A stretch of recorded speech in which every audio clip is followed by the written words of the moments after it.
Donc pour l'une de ses premières vidéos, sur Canal Trans, j'aimerais vous parler de Georges Burou. Le docteur Georges Burou était gynécologue obstétricien. Il est né en 1910 à Tarbes. Ses parents étaient instituteurs et ils ont déménagé à Alger. Il a débuté ses études de médecine à Alger, et assez rapidement, il s'est intéressé à l'anatomie, puisque son beau-père était, professeur d'anatomie, il avait même la chaire d'anatomie à Alger.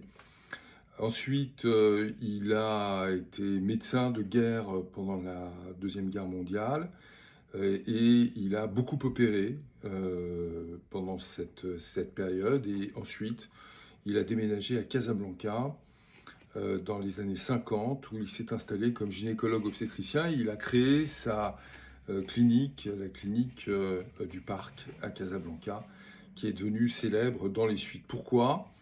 Parce que dans les années 60, en 1956, il a rencontré dans les cabarets, pas dans les cabarets, mais il a rencontré une transidentitaire femme qui travaillait dans les cabarets de Casablanca. Il y avait à cette époque-là beaucoup de cabarets à Casablanca, et qui lui a demandé d'intervenir sur elle, puisqu'elle était une femme. Lui, il pensait que cette femme, qui était extrêmement belle, était une femme, mais ça n'en était pas une.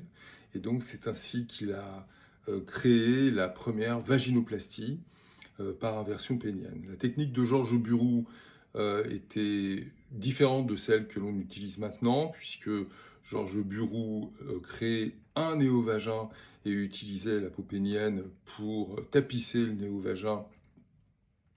Il a effectué entre 1956 et 1980 près de 800 vaginoplasties. Il a été reconnu de façon internationale par les chirurgiens plasticiens américain, et il était mis au banc de sa discipline de gynécologue obstétricien pour d'autres raisons. Il était le chirurgien de Harry Benjamin qui était allemand, émigré aux États-Unis, et qui était le sexologue et l'endocrinologue de l'ensemble de la communauté transidentitaire américaine. Et c'est ainsi qu'il a effectué près de 500 à 800 vaginoplasties en l'espace de 20 ans. Georges Burou est décédé en 1984 au large de Casablanca. C'était un voileux. Il a été pris par la tempête. Il a été accompagné par deux jeunes adolescents. Il y avait sur son bateau deux gilets de sauvetage. Il a donné les deux gilets de sauvetage aux adolescents, et lui finit ses jours noyé dans l'océan Atlantique. Voilà, donc Georges Burou était un novateur, était un pionnier dans la chirurgie de la transidentité. Et cette première vidéo permet de lui rendre hommage, un hommage qui bien évidemment est mérité.